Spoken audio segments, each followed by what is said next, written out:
Thanks for tuning in to Steel City Football. The 4-1-2. It's a great day to be a Pittsburgh Steeler. Let's jump right in. So let me go to the super chats first.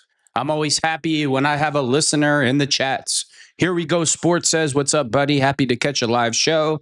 And trust me, I'm happy to have you here. Here we go, sports." So let's jump into the first thing today. Big Ben, he comes out today and he says that the Pittsburgh Steelers should definitely not draft a quarterback in the first round of the 2026 NFL draft. And I agree with him completely. The Steelers need to go in a different direction unless it's Big Ben himself they are going to draft. There are no sure locks in the quarterback class. Once again, this year in the 2026 NFL draft and college football and high school football, we have a major problem. We have a major problem here. And if we don't start developing quarterbacks, guess what? Guess what?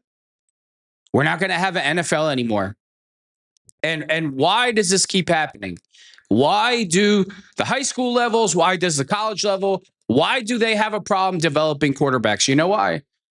Because the art of being a quarterback, playing under the center, taking a 3-step drop, doing things like a professional, that just all went out the window. That's too complicated. Project PA, yeah, buddy, got you playing the background as I work at the home office. Good to have you here, Project PA. I miss you. Nice to see you. But the quarterback position is becoming a dinosaur, and it's becoming very hard to develop quarterbacks because nobody wants to put the time in. Listen to John Gruden himself. And listen to what he talks about when he goes to college campuses or high school campuses. It's like you're asking these athletes to line up under the center, take a 3-step drop and throw the football, and you're acting like that's like neurosurgery or brain surgery. So now everybody has to be in the shotgun. The defense pretty much knows what's coming. And you're seeing poor quarterback play. You know, you're not seeing the Dan Marinos. You're not seeing the Jim Kellys. You're not seeing the Steve Youngs, the Joe Montanas. You're not seeing excellent quarterback play. And it's not because we don't have athletes.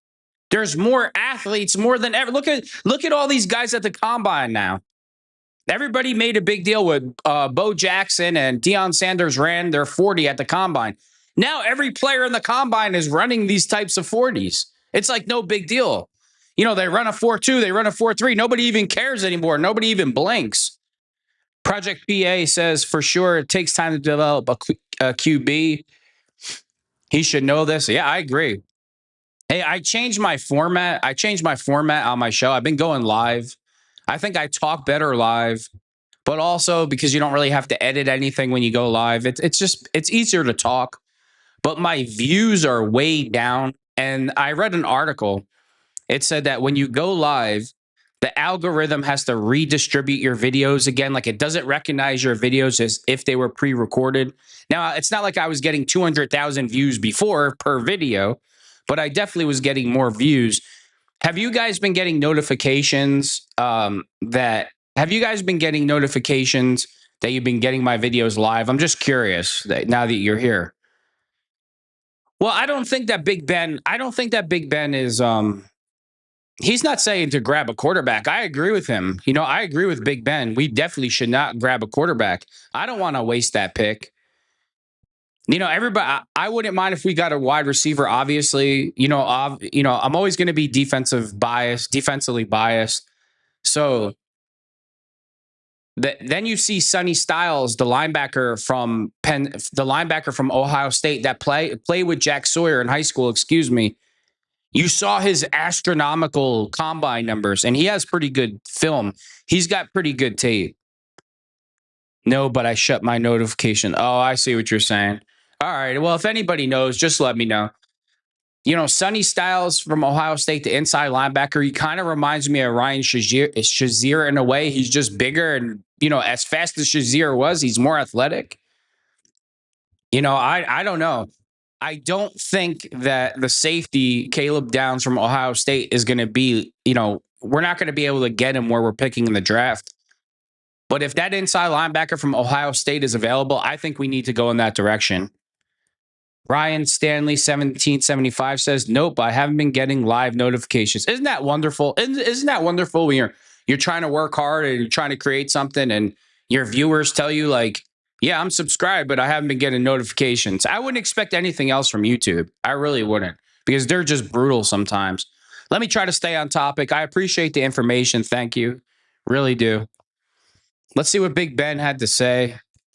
The NFL has a real problem here. Has a real problem. Can't develop any big time quarterbacks anymore. It's an offensive driven league, right? Right, Roger Goodell? You low life. Can't stand him. Well, there pretty soon the NFL, because there'll be no quarterbacks to develop, they'll be running the wishbone in pro football. They're gonna go back to the wishbone days. Osborne from Nebraska. that's what the NFL is going to turn into, because they think they're asking their players too much to line up under center and take a snap. It's just so ridiculous, isn't it? You know, it's ridiculous that I can't find this article that I just had here for like the last 25 minutes, but hey. Let me try to bring it up this way. Big Ben.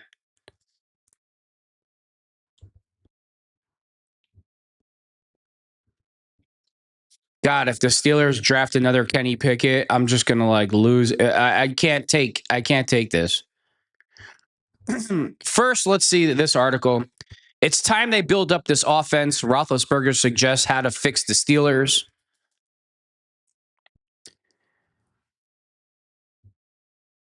To Roethlisberger, that kind of risk isn't a bad thing, even if it leads to a couple of down years. He thinks that could help the Steelers in the long run. Hold on.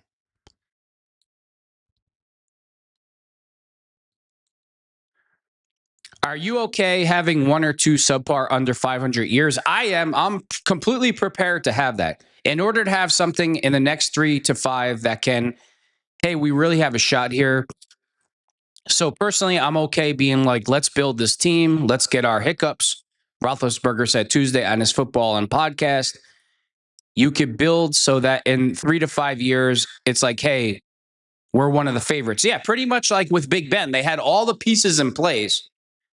They had no quarterback, and then they get all the other pieces are in place, and they put Big Ben in the, they give him the keys to the Ferrari, and we all know what happened after that. The Steelers need to do the same thing, and they need to listen to Ben's advice. If Ben is watching a lot of tape and he doesn't see a quarterback that should be drafted in the first round, please listen to him. Please take his advice.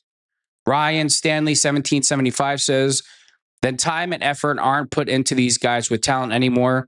Look at Mason's career path, a complete shit show. Plus, they don't ever get to play no minor league. Yeah, I agree with you. I mean, it's like it's hit or miss. It's pretty much a flip of a coin. So, but that Kenny Pickett pick by the Steelers set the franchise back, another 5 to 10 years, when they could have easily got another player that could have helped them, build the pieces around. I'm fully prepared to do that. I'm fully prepared to be like, you know what? Fine. We're for the first time in 19. As soon as we go under 500, you're going to hear racist Ryan Clark and all the idiots at ESPN. Steelers wish they had Mike Tomlin back now. No, I don't. I'm glad Mike is gone. I'm glad we're starting new. This process should have started a long time ago. I say this all the time. Big Ben also went on to say, if Aaron Rodgers doesn't come back, Ben Roethlisberger has a plan for the Steelers. Let's see what this says. Roethlisberger believes the Steelers should turn the offense over to Howard and see if he can be a franchise quarterback. He just has a heart of passion for it. There's something to be said about that, Roethlisberger said. And he might go out there and not be worth a lick, and I'll be like, I was wrong. But how do we know if we don't give him a chance? I fully agree. And you can't take him out after he has a bad game and he throws 2 or 3 picks. You're going to have to say, you know what? If the Steelers do go in this direction with Will Howard, you have to be prepared to say he is playing the entire year. Unless he gets hurt, He's playing every game this year, and you have to see what you have. You can't put him on a leash and be like, well, you know what? He played 2 games in a row. He sucked, and he's coming out. Remember Troy Aikman's first year? He was 1-16. Peyton Manning, I think, was 8-8. So you have to give these players some time to grow and some time to breathe. Ryan Stanley, 1775 says, yes, the Kenny Pickett selection and add in the Najee Harris pick. They were prime players available and desperately needed over those guys. I mean, I think Tomlin missed on a lot of picks. I think Tomlin set the organization back with a lot of his decision making, especially in the draft. All of our first, second, and third round picks really haven't been superstars. They really haven't been working out. Never mind the later rounds. The later rounds have actually probably played a little bit better. But when your first, second, and third round picks aren't panning out, your franchise is in total disarray. And that's where we are right now. Roethlisberger said the team should also sign a veteran mentor, mentioning Carson Wentz and Marcus Mariota specifically as options. He also said he doesn't believe the team should draft a quarterback in the first couple of rounds, reiterating some of what he said on his football and podcast about building the offense as a whole. While you were waiting and seeing what Will Howard did, you were building a team that you could plug a young quarterback into, he said. I agree exactly. And he's talking from experience. Big Ben is talking from experience. This is what happened with Big Ben when he finally got on the field. All the other pieces were ready to go. The defense was lean and mean. They had a hell of a team, and they put Big Ben in the game, and then we all saw what happened. But if you waste that first round pick on a quarterback that doesn't pan out, it's like, here we go again. Steelers, first round pick doesn't work out. Second round pick doesn't work out. Third round pick doesn't work out. Now, I like what the Steelers did last year in the draft, but it's still Derek Harmon. It's up in the air. Is he going to be a great player? Is he going to be an average player? He missed some time. It's not. The Steelers haven't got a first round pick in a very long time that played all 17, 16 games, whatever it is at this point, and was totally lights out. And you're like, wow, absolute stud. Guy's going to change the league. When's the last time you could say that about a Pittsburgh Steelers draft pick? You really can't. So let me see. Big Ben was also defending Art Rooney II the other day about the report card. I want to get into that. Let me find it. Of course, as soon as you go live, all the articles rearrange themselves. It makes me mad. Oh, here we go. I really hate when people rip Art Rooney II. I really don't like it. For anybody to say he's not a decent man, he's not generous. He's not generous. I keep saying this over and over. DK Metcalf. He could easily say goodbye to DK Metcalf, cut him, and kept $50 million. So it's when you say, "Oh, Art Rooney's cheap," it just doesn't register with me. When you say he's not a good human being, he's not a good owner, it's like, you know what? These players are just unbearable. They really are. You could give their whole families limousine rides, mink coats, hand warmers, steak and lobster caviar. They'd have something to complain about. They are unbearable. Ben Roethlisberger reacts to Pittsburgh's poor report card, defends Art Rooney II.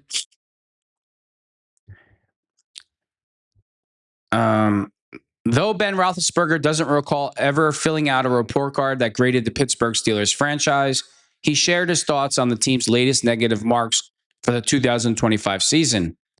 In the latest edition leaked to the media last week, the Steelers finished 32nd overall and received poor grades in nearly every category.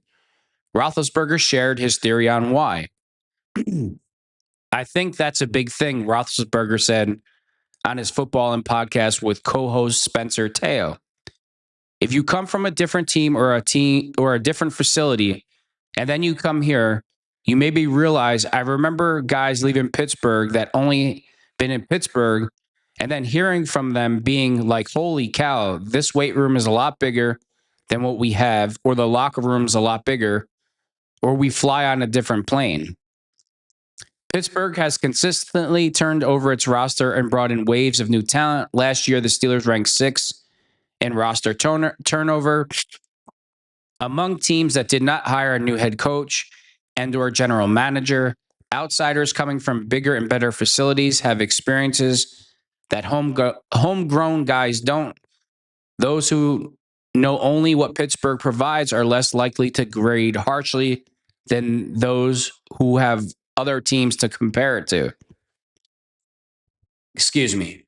Ryan Stanley 1775 says, these players think they are elite class these days. We are below them. I agree with you. So I'm completely on board with what you said. They're just unbearable. They act like Hollywood actors. In fact, running back Najee Harris had a similar reaction to what Roethlisberger spoke of. Exiting Pittsburgh for the Los Angeles Chargers last year, Harris marveled at the Chargers facility. In fairness, Harris already had Alabama's digs as a reference point, but the contrast in how he viewed the Steelers and Chargers offerings couldn't have been clearer. In the 2025 report card, Pittsburgh ranked last in several categories, home field conditions. Listen, it's a grass field. Now, I know Miles Killebrew got hurt and tore his ACL, and now everybody's mad at the grass field. It's called football. You should want to play on grass as an NFL player. You shouldn't want to play on fake turf. Don't you like to smell the grass? I know as a fan, I love going there. I used to hate it as a kid. I'd be like, why do the Steelers have this turf field? Like, this is in the 80s and the 90s when everybody else had grass and we had this like weird looking turf. I hated the turf. And you're playing on grass as a football player. You're getting muddy, like you're getting your jersey. It's like, what do you guys want? What do you think this is? That you shouldn't get dirty during a game? Oh, I got tackled and my shirt has a grass stain on it. It's like, shut up, man. Ryan Staley, 1775. My tinfoil hat says they are actors. I don't even want to get into that. In the 2025 report card, Pittsburgh ranked last in several categories: home field conditions, locker room, treatment of facilities, and team travel all received F grades. The Steelers have never been highly favored in these results, but finished last for the first time ever. The team's only A- grades were for coaches who have departed: Mike Tomlin and Danny Smith. This tells you everything you need to know about these Steelers players. This tells you how delusional the Steelers players are, right? They all, now I'm not talking about Danny Smith, but they all loved Mike Tomlin. You want to know why? There was no pressure. It's like, all right, dude, don't worry. We haven't won a playoff game in 10 years. Nothing's going to change. You know what? If you don't do your job today, no big deal. No big deal. If you're already in the starting lineup, if you're a starter for me, I'm not taking you out no matter what you do. But if you're a rookie and you fumble one time, you'll never see the field again. You will never see. If you're a rookie, like what's his name, Caleb Johnson, he fumbles, whatever, stupid bonehead play. You never saw the guy again. But Tomlin will have other starters. Remember Cam Sutton? He's blitzing whenever he wanted to. He's dropping back. He's doing whatever the hell he wanted. Once you get on the field for Tomlin, it's almost like you could literally put a hammock on the field, put your feet up, your hands behind your head, and say, you know what? I'm going to F and sleep today, and I don't give a shit what anybody has to say. And guess what? Tomlin's not going to change anything. So the players, they all graded Tomlin and, hey, he's the greatest coach that ever lived. You guys haven't won a playoff game in 9 years, and this is your grade for him? This is the grade for Tomlin? Like, do you all suffer from Stockholm syndrome? The crying and TJ Watt. No. Mike Tomlin. Hey guys, I suck. I'm leaving. TJ Watt. No. And he's like the tears. And Aaron Rodgers is like, no. Like, is this as the world turns a soap opera? I mean, TJ's my guy and everything, but let's be serious. You're getting too comfortable. Everybody's way too comfortable on the Steelers. Like, you think your jobs are you haven't won shit. How could you give your coach an A grade when every week pretty much it's the same repetitive garbage over and over? You lose to the teams you're supposed to beat. You kind of play well against the teams that are supposed to beat you. Like, Tomlin has the worst record in the NFL when he's playing losing teams. You know why? Because all the motivational, inspirational garbage speeches don't work. You're kind of like, oh, it's Thursday night. We're playing the Browns. I mean, they are division rivals, but who gives a shit? You know what? I'm going to get my check. I'm going to keep my job, so no big deal. You know what? He's just so inspirational. You heard all the Pittsburgh media when Mike McCarthy got hired. You heard all the so-called Pittsburgh insiders. They were like, "Oh, the Mike McCarthy hire is not inspirational." Listen, if Tomlin wants to be a motivational speaker, give David Goggins a call and go from there. It's just like, shut up already, man. The standard is the standard. Well, obviously, the standard isn't the standard. The standard is a joke at this point. But hey, Art Rooney, he's a cheap old man. He only pays us a couple $1 million a year to play football. You know, he only paid Coach Tomlin $19 million a year to, to lose game after game and not make it to the, deep into the playoffs. Haven't won a playoff game in 10 years, but he had no problem paying Tomlin $20 million a year. And let's remember one thing. Tomlin resigned. Art Rooney was ready to do it again. I mean, I always gotta make you remember this. But hey, these players are just, I can't stand them. I really can't. I say this all the time. I root for the helmet. I root for the city, the fan base, the Rooney family. Certain players I like more than others, but most of you guys are totally unbearable. Calvin Austin III, latest move signals he's leaving the Steelers. I think this is a mistake by Calvin Austin III. It's not that I don't want him to get his money. He's not the biggest receiver, obviously, but he hired a new agent, Drew Rosenhaus. So this kind of signals that he's going to, leave the Steelers. Players don't normally change agents when they intend to resign with their current team. And 4 years in Pittsburgh, Austin seems like likely to hit the open market and sign elsewhere. He's coming off an up and down 2025 season. He caught 3 game-winning touchdown passes, including the final score to beat the Baltimore Ravens in Week 18 and punch Pittsburgh's ticket to the playoffs. It was named the NFL's #1 route of the season. Now, here's the problem that I have with Calvin Austin III doing this. This is almost like a curse. Le'Veon Bell did this. A couple other players, they outpriced themselves and then they went somewhere else, and their career was never the same. And in Calvin Austin III's, in his favor, he's really not one of these types of players. He seems like a team guy. He's not a pain in the ass, but he hasn't exactly been playing under an offensive juggernaut and Mike Tomlin and Arthur Smith and, the other coordinator. But he's only been here 4 years, so I don't know if he had another coordinator. But it's not like he's been playing under a Mike McCarthy. So I'm hoping the Steelers do give him a little bit more money to have him return. But I believe that Calvin Austin III, that he'll have the best year of his career under Mike McCarthy. And if he leaves the Steelers, I think he's making a mistake. And in the long run, it's going to hurt his career because I don't think he's going to be in the league. I think his career is going to end sooner if he leaves the Steelers. That's just my opinion.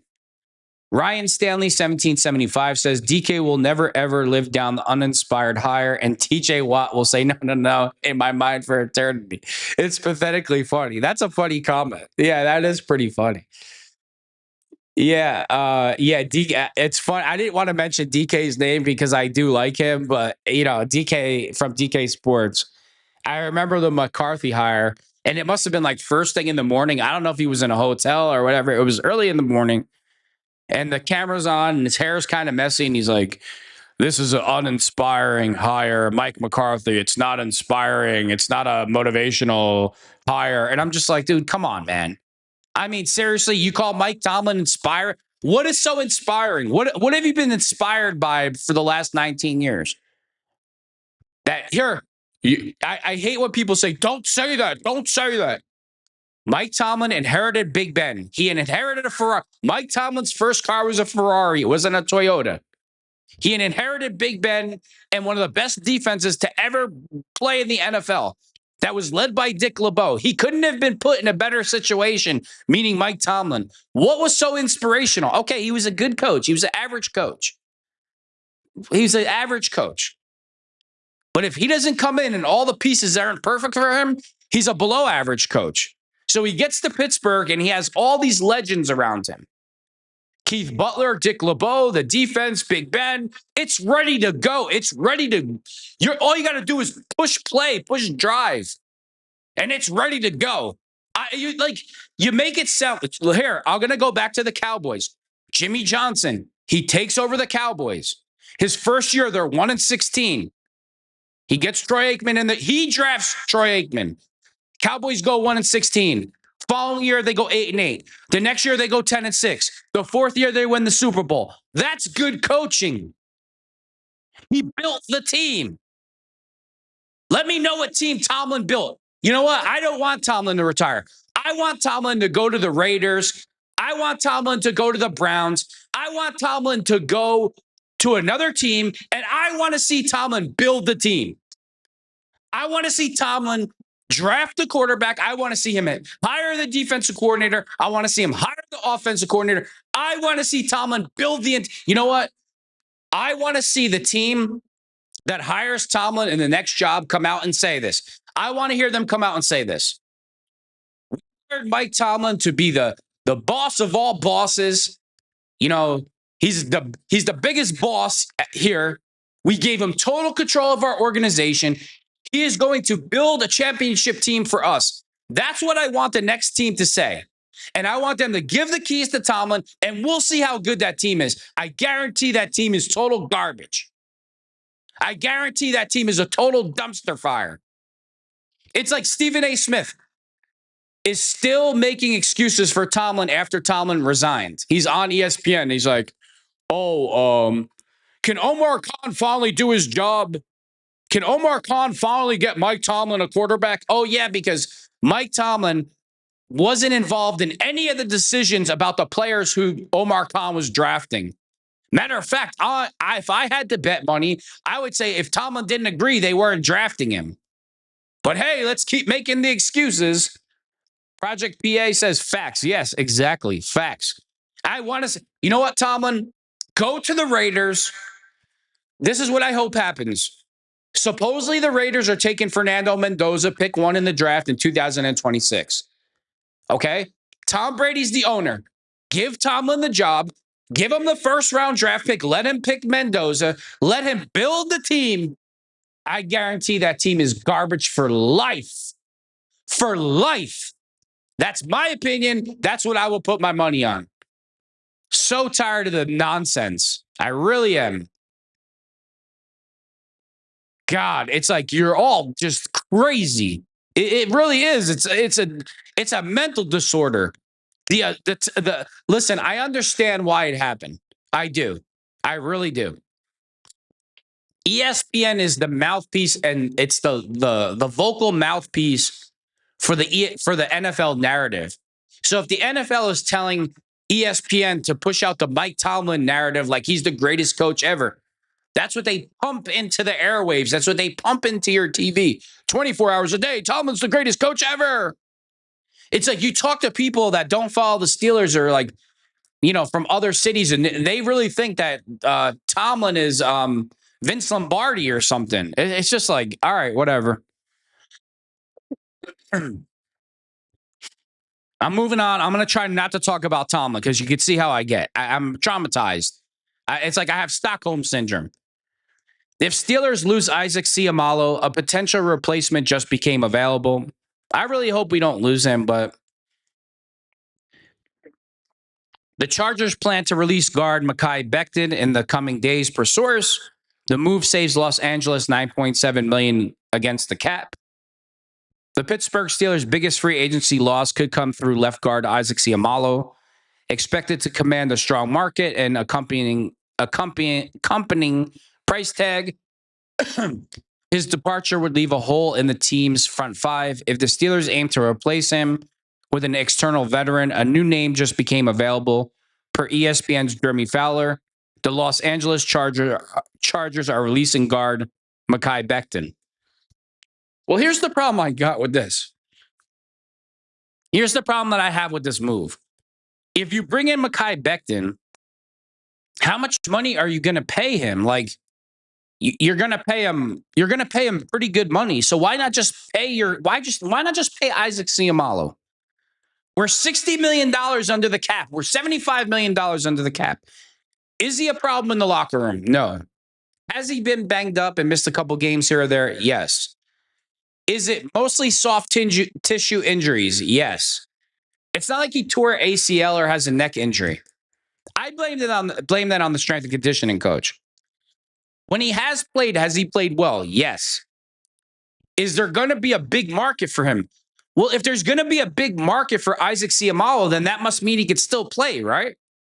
So why not just, okay, it's not like we're going to give him like millions upon millions of dollars more than what he's asking for. Why not just pay the guy and give him his money? Give him a 2-year deal, give him a little bit more money and a good signing bonus, and let's just lock our offensive line down. I mean, it's just like, the reason why I'm getting annoyed with this is because the Steelers have some serious issues with this. You saw it with TJ Watt. Everybody's complaining about the amount of money that TJ Watt received. The Steelers could have saved themselves millions of dollars if they would have extended him before his contract was up. Again, Max Crosby set the market. TJ Watt's numbers are still better than Max Crosby's. Yes, even last year. Might be hard for some of you to believe. And once Max Crosby set the market, that's why TJ got the astronomical number. It's like the Steelers have been doing this for centuries. They did it with Rod Woodson. Rod Woodson went to play another 15 years in the NFL, got another Super Bowl ring. One of the greatest defense.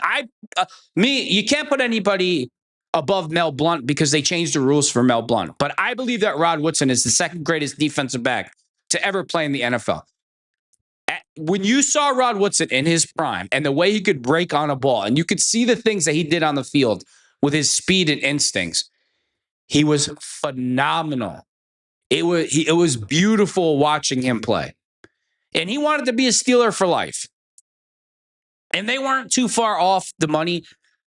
And the Steelers have a real problem with this. It's like proven players that have proven they can play. It's like they give them a hard time re-signing them. And it's like last year with Jono Smith. Jono Smith was asking for like $2 million. Mike Tomlin comes back. He's like, here, you wanted $2. We're going to give you $4 instead.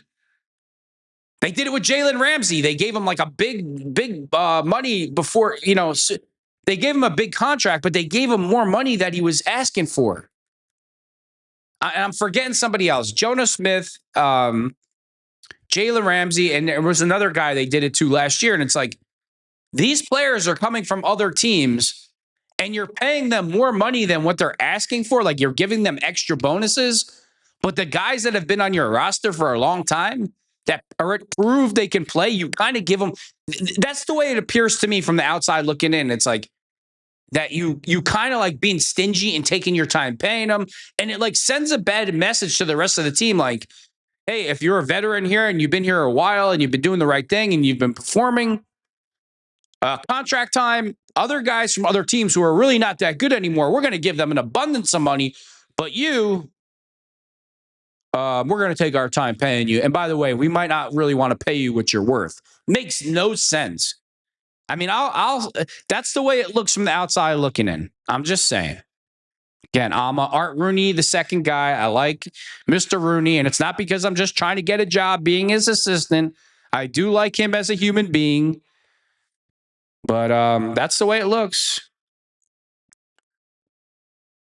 Aaron Rodgers to appear on the Pat McAfee show Wednesday. Here we go. We're going to talk about the jab. What are we going to talk about? Politics? Are we going to talk about the war in Iran? What are we going to talk about here? Play-Doh? Are we going to talk about dark houses? What are we going to do? What Rodgers has to say is anyone's guess, but it certainly seems possible Rodgers provides clarity on his 2026 status. I guarantee he doesn't provide clarity. Ryan Stanley 1775. No, you have PTSD from Tomlin era, homie. It's about half of us that suffer from the same element. Yeah, I agree. Since the Pittsburgh Steelers season ended in January, Aaron Rodgers is making his first public appearance with an interview on the Pat McAfee show Wednesday.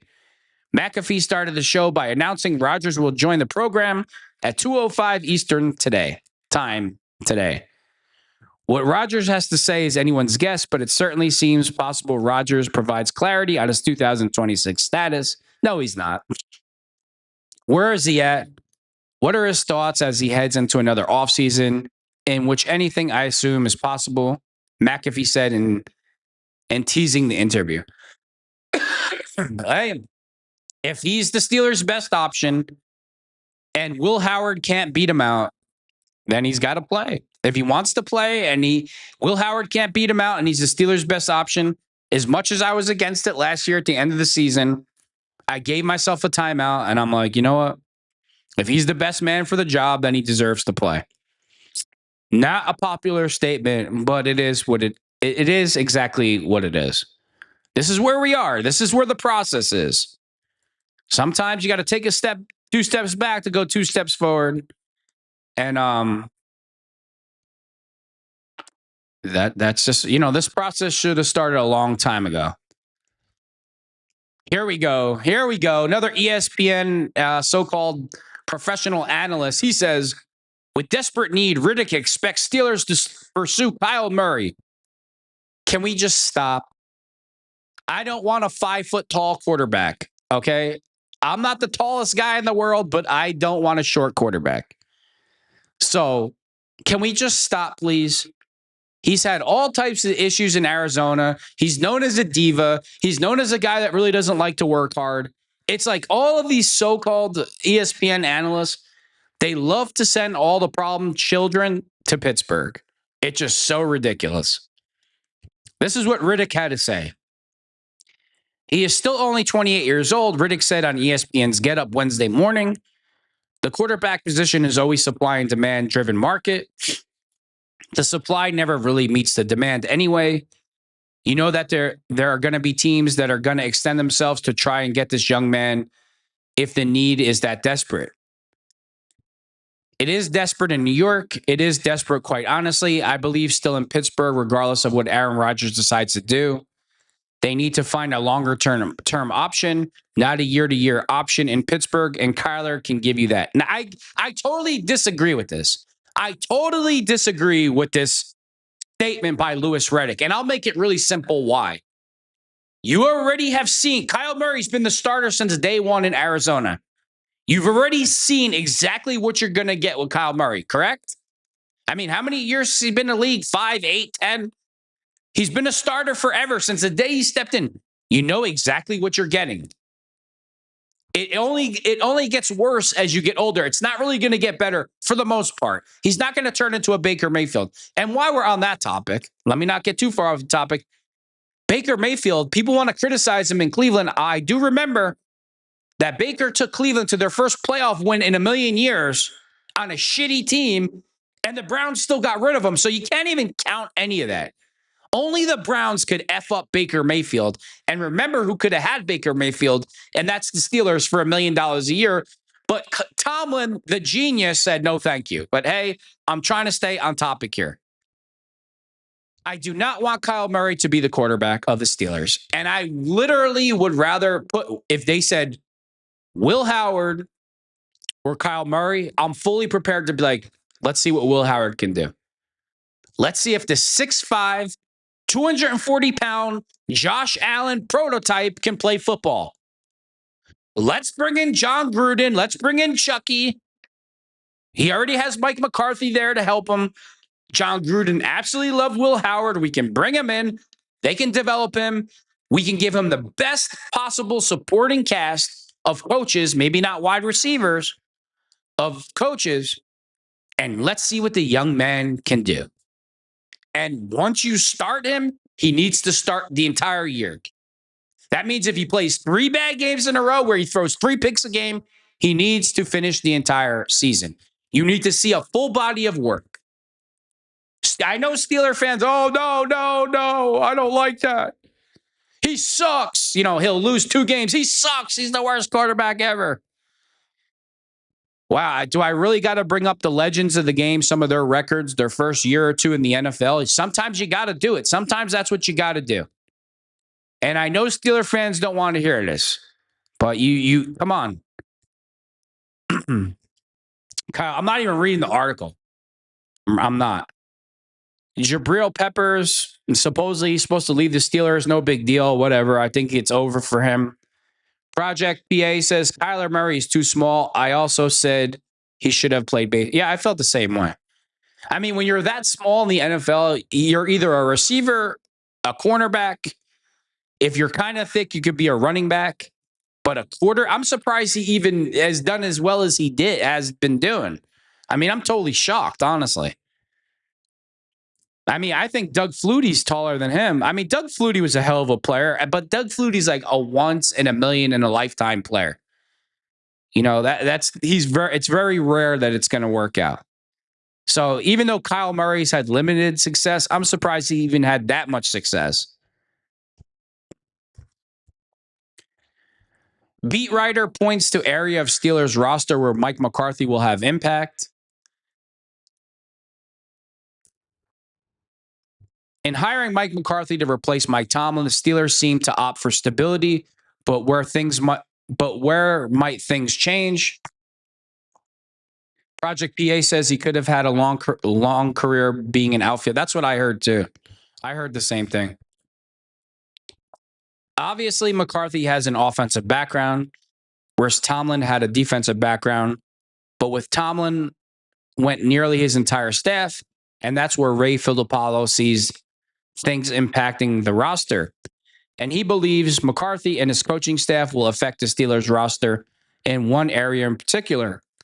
Rather than a heavy emphasis on tight ends under former offensive coordinator Arthur Smith, we should see a re-emphasis of the wide receiver position. But first, of course, they need to reload on some wide receivers. Wow, this is a no-brainer article. They were going to draft a receiver, whether it was Mike Tomlin or Mike McCarthy coaching the team. Filipalo wrote in a recent reader chat for the Pittsburgh Post-Gazette, it's been a need, and I think the front office is acknowledging that it may be overdue. But to your point, maybe the Steelers draft 2 wide receivers because McCarthy likes to use receivers, and previous offensive coordinator Arthur Smith was enamored with tight ends. That's where the coaching change will matter. Yeah. Well, you know what's funny? For a guy that was enamored with tight ends, they sure were catching passes behind the line of scrimmage the entire season. You know, we were throwing screens. Usually they're not as fast as wide receivers. The entire year we were throwing screens behind the line of scrimmage with tight ends. Yeah, great job, Arthur Smith.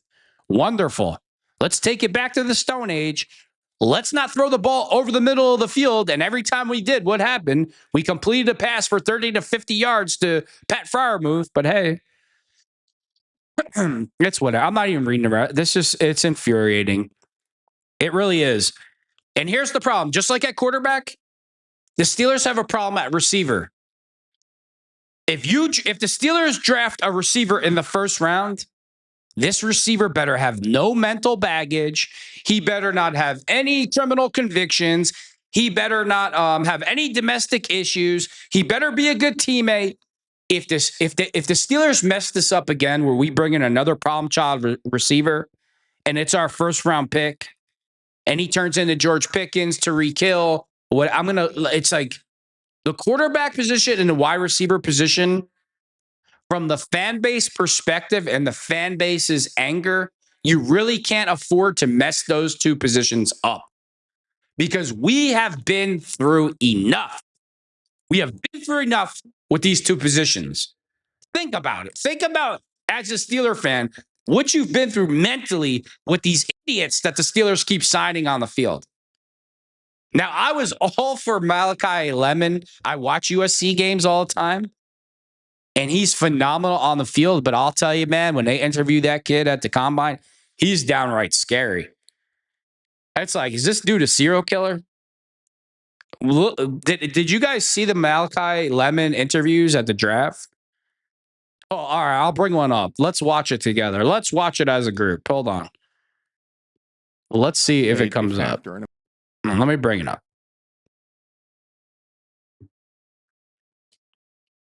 This is motherfucking California, aka baby Mexico. What is going on with her? This show's G. We can't have that type of talking. I'm trying to get in the end zone. I ain't gonna. All right, let's watch this. You guys need to see this. You need to watch this. This guy's scary. Like, I don't know what's going on here with this Malachi Lemon. And again, I watched him at USC, great player. But this dude, I don't know what's going on here. To get in the end zone. I ain't gonna let nobody in my way stop me from doing that. So this game very serious. You know, it's the way I feed my family. So I ain't gonna let nobody in front of me take that away from me.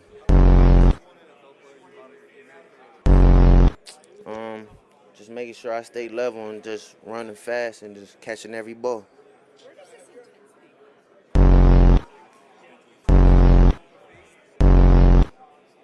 Nah, I ain't out there to prove nothing wrong. You know, I'm just being myself.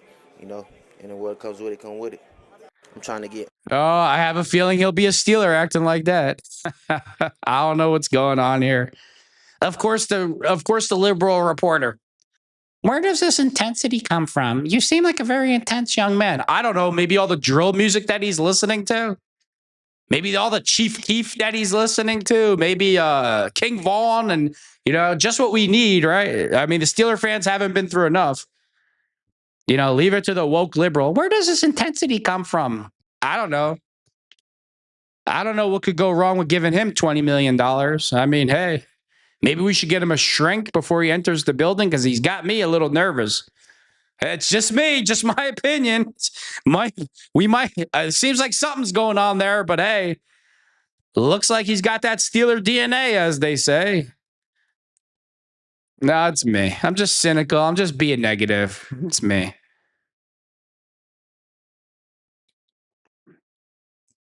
Debo keeping it real right now. James Harrison thinks Steelers should stay far away from Anthony Richardson. Question if he really wants to play. Project PA says Steelers need more self-loving narcissist players. Exactly. It's just what we need. We just had Tomlin for 19 years, all right? Oh, God. George Pickens, brutal. But and I said this too about Anthony Richardson. It's like, where do these these reporters? He needs to be a Steeler. The guy doesn't practice. He lost his job to Daniel Jones. He's hurt all the time. He's been completely horrible. It's like every problem garbage player that's on the free agency market, about to get cut, just beat up his girlfriend or wife. All of these ESPN analysts are like, send him to the Steelers. He needs to be a Steeler. Okay, whatever. James Harrison thinks Steelers should stay far away from Anthony Richardson. Question if he really wants to play. Oh, yeah, leave it to the ESPN analysts to push this guy on the Steelers. Here's my issue, Debo said. And what I'm hearing a little bit of, I guess it's a question of if he really wants to play, like if he's ready to put in that work. Harrison said of Richardson, he pointed out that he had the same injury, an orbital bone fracture that the Colts quarterback had last year. 2-3 weeks at most. They did not need to put the man on IR, so that's telling. So all the stuff that you heard before about his willingness to do whatever needs to be done to actually play and all that comes into question. Bro, it's an orbital bone. You're a quarterback wearing a helmet and a visor. It's not a boxing match. Like, you should be able to play. You shouldn't be on IR for that. Oh, here we go. Oh, yeah, let's look at these stats. The 4th overall pick in the 2023 NFL Draft, Anthony Richardson is swiftly approaching bust territory. He has an 8-7 overall starting record, but his statistics are underwhelming. One key concern is his 50.6% completion rate. He has also thrown more interceptions than touchdowns, 13-11, and averages 6.9 yards per attempt. But according to Mina Kimes and the rest of the woke idiots at ESPN, this is who needs to be the Pittsburgh Steelers quarterback. Oh, I just can't anymore. It's like ESPN. I never want people to lose their job. I really don't. I mean, I can't really get into that, but it's just like, if there was ever an organization where every single employee needed to be fired and started from the ground up, it needs to be ESPN. They are all atrocious. The race baiting, saying things to get street cred, the horrible takes, it's just total garbage. I love when people criticize me. Yeah, he's just doing hot takes. Nothing he says has any substance. He does hot takes. Nothing he says is remotely true. He's trying to get a reaction out of you and make you emotional. Oh, really? And the same people that say this about me, I want to see in the comment section, when I supposedly say these things, tell me which part I'm lying about, and we can go from there. We can have a debate. And then it turns into, well, he's a bit passionate, but he doesn't really stick to facts. That's the big excuse. And if you act like you're alive in 2026, you're passionate. It's all right. I got to stop. You know, I got to stop. I'm going to stop. I'm gonna stop. I'm not even gonna read the Roman Wilson thing. You know, here we go again. It's like year 4, Roman Wilson. Steelers haven't given up on Roman Wilson. Omar Khan thinks he can contribute. What do you want Omar Khan to say? You want Omar Khan to be like, Roman Wilson sucks. He's the worst player ever. Then when he tries to trade the man, he's not going to be able to get anything for him. So, of course, he sees a plan and a vision, and he believes in Roman Wilson's talent. And it's just like, I'm not even reading the article. All I know is one thing. Roman Wilson hasn't done anything for the Pittsburgh Steelers at all. Coach Tomlin drafted him in the third round? Another third-round pick. Another third-round pick by Tomlin that didn't work out. Second, third, whatever. He was a higher-round pick. And Tomlin and Omar Khan signed him. The Keanu Bettons, the Roman Wilsons, the Caleb Johnsons, the Kenny Pickett's. I can go on and on and on and on and on. And when you don't draft well, this is not a hot take. When you miss the players, when you don't pick the right players in the draft, that's why your team sucks. It's really, really simple. So, and that's another thing they try to hide. It's like, oh, Tomlin was this big draft guy, and he spent so much time with the players. Hold on a minute. Doesn't Stephen A. Smith say it's Omar Khan's fault? But then everybody else around says, well, Tomlin will spend so much time with the players. He really gets to know them. He does more homework than anybody on their film. And for the most part, the Steelers have been horrible in the draft. First, second, third, fourth. Hasn't been working out. Haven't drafted studs. Mediocre to bad players. But you're the problem. The fans are the problem. Steeler fans are actually the problem. You are the problem. It's not Tomlin. It's not his coaching. It's not the players that he picks in the draft. You are the problem. And when you talk like me, you're just doing hot takes. You're just trying to get emotion out of people. Okay, sure. Sure. Oh, yeah, we've been really hitting it out of the park in the draft, right? Hey, there's always got to be a fall guy, right, Stephen A. Smith? Just put it all on Khan. Tomlin had nothing to do with it. But meanwhile, in the next segment on the next day, you'll be like, oh, Mike Tomlin, he's the most dedicated Steelers coach ever. He spent 5 hours with a player at the draft to get to know him. He watched more film than all the coaches in NFL history. He's a genius. And then the player doesn't work out. Oh, Omar Khan's fault. Art Rooney II's fault. It's the fans. You know, the fans are racist in Pittsburgh. They want to win so bad that makes them racist. All right, I'm trying not to go there. So let me just end it now because I'm getting really cynical. I'm getting really angry thinking about we're going to have to take, for the most part, we're probably going to have to take 2 steps back to go forward. And it kind of bothers me because this process should have started a long time ago. So I'm going to stop. Project PA says ESPN sucks. Roman Wilson sucks. I completely agree with you. I completely agree. All right, let me end it with that. And thanks for everybody tuning in. I really appreciate it. And with that being said, thanks for tuning in to Steel City Football. The 4, 1, 2.